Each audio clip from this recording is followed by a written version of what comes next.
In this video, you're going to learn about this brand new SAT question type that is called Syntactic Integrity. Syntactic Integrity is the name that we gave it in the membership. As I was sitting here brainstorming different names, a lot of things crossed my mind. I was thinking to maybe call it clause structure recognition, verb discrimination. To discriminate also means to tell the difference. Participle phrase usage, but I think that syntactic integrity is such a good umbrella term that encapsulates all of them. The question would look something like this. A lot of students are going to overlook what exactly is being tested here, and they may even think like, oh, this is probably tense agreement. Actually, the right answer is neither of those things. The right answer is a gerund. In this sentence, you don't need another verb. You already have a verb. But let's go through this step by step because it is called syntactic integrity, which means you need to understand that different parts of the sentence could play a different role in the sentence. And just because a verb could potentially go in that place, it doesn't mean that it should. We have this thing which is called an interrupted sentence structure, where the subject is not located near the verb, where the subject is actually far away from the verb. And it is absolutely normal in academic texts to have anywhere from 20 to up to 50 words between the subject, which is your main actor, and your verb, which is your main action. And this not only makes the reading comprehension more challenging, this is kind of like the rite of passage into academia. If you know how to make meaning from sentences that have this egregiously interrupted sentence structure, then you can be a part of the academic elite. This is exactly what the SAT is checking. Can you understand where you need a participle and where you need a verb? We'll start with a very simple progression. I'll give you level 1, level 2, and level 3 difficulty, and then we will do some practice together. So take a look at the sentence right now. Botanists from Cornell University, rare orchid species in the Amazon rainforest. If you finish reading your sentence at rainforest, you're doomed.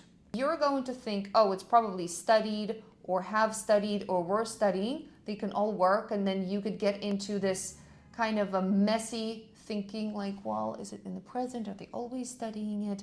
You're going to think that this is tense agreement. It isn't.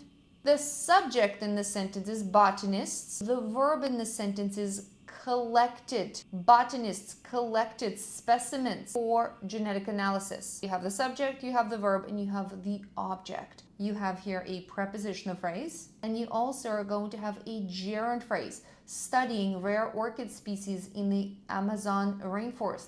This is describing the botanists. If we were to diagram the sentence, it would have been subject, prepositional phrase, gerund phrase, only then a verb, and then the object. So the answer is A. It's a 3-to-1 split.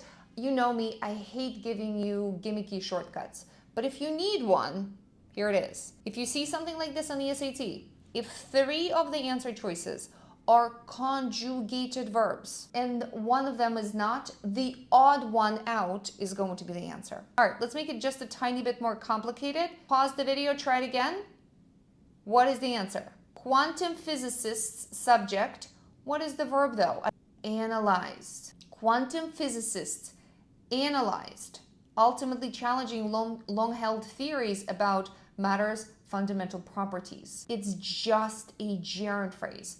Quantum physicists investigating interaction between subatomic particles under extreme magnetic conditions. So it's more about those quantum physicists. And now let's go to level 3. The sentences are getting longer. You actually are going to end up with more verbs in here. So the subject is anthropologists. The verb is compiled, but that's not it. You have another verb. I never said that it's not okay to have more than one verb. You absolutely can, but what you need to have is you need to have an and. So you could say Katya sat in the chair and taught a class. Katya is the subject. I can have 2 verbs. I can be taking 2 actions at the same time, called multitasking. Sat in the chair and taught a class. But notice you need the and in there.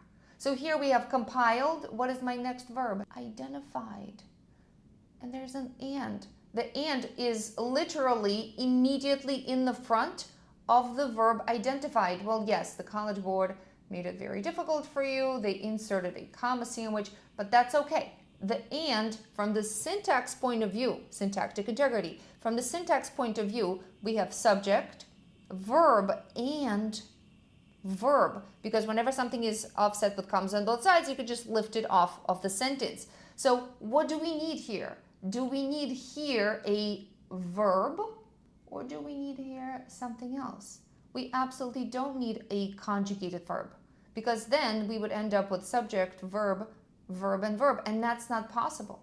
You can't have that. So we eliminate the conjugated verbs, and we stay with a gerund phrase. Anthropologists, what kinds of anthropologists? The ones that were documenting the complex interplay between linguistic evolution and cultural migration patterns across indigenous communities in the Pacific Islands. Some of you may say to me, well, Katya, here's an and, but this and is not used to attach the verb compiled. This and is used to create a connection between linguistic evolution and cultural migration. Now, I'm going to introduce you to a real question. Pause the video, try to solve it. Archaeologists examined pottery fragments and decoded inscriptions to reconstruct historical commerce patterns. So here you need searching. But it's not only the gerund phrase that is going to be necessary between the subject and the verb. Sometimes it's going to be not a gerund phrase. So be on the lookout for that. Researchers used satellite images and ground sensors to develop comprehensive heat map. That is an infinitive phrase. The right answer is A. How about this one? Really think deeply about this one. We don't have a verb. We don't have a gerund answer choice here. Form a multinational task force. The word form is especially tricky because it can look like a noun and it can also be a verb. So researchers form multinational task force to investigate potential seismic implications for coastal communities. So can you use any of the conjugated verbs? Absolutely not. You're going to go with puzzled, which is also a participle, but it's not a gerund participle. It's going to be called ed phrase. My membership people, the 5 blocks, block 4, that is where you learn about participle 2 and ed phrases. Now try this one. Quantum computing experts, that is your actor, that is your subject. What's your verb? Develop. Quantum computing experts by IBM, troubled by unprecedented quantum decoherent rates in their superconducting circuits, develop revolutionary error correction protocols to enhance quantum, very advanced stuff. But the subject is experts, the verb is develop, and what you need in between is troubled. Because what you can add is like who were troubled. It's describing those experts. And whenever an editor goes in to make the writing more concise, he or she would go in and just cross out the who were part, and it just turns into troubled by unprecedented quantum decoherence rates. And here you have it. That is your syntactic integrity. Practice with the quiz I provided below and be on the lookout for at least 1 or 2 of these questions on your SAT.